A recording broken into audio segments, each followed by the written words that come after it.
Alvarez versus Julio Cesar Chavez Jr. What a fight over Cinco de Mayo weekend. Canelo, one of boxing's biggest stars, both of them, in fact, two of Mexico's biggest boxing names, headed finally at each other in the ring. We're going to have a great fight.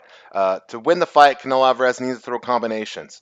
He's one of boxing's better combination punchers. I think it's Lee Wiley who said that his creative combinations are what sets him apart from other fighters, and it truly does. He varies his punching angles. He uses speed, different varying speeds and power.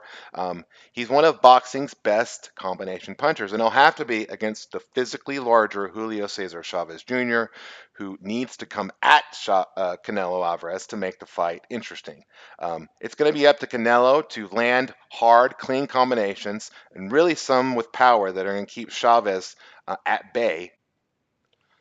He needs to keep Chavez guessing. He failed at this a little bit against Arsalan Lara in a fight that was a few years ago, so he's improved as a fighter since then.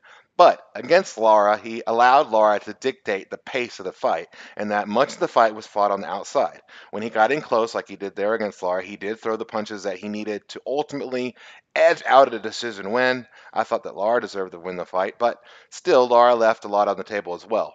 Regardless, what he needs to take from this experience against Lara is that he cannot allow his opponent, in this case Chavez, to dictate what happens in the fight. It is Canelo who has to dictate when and how the action occurs, and he'll want to keep it against on the outside.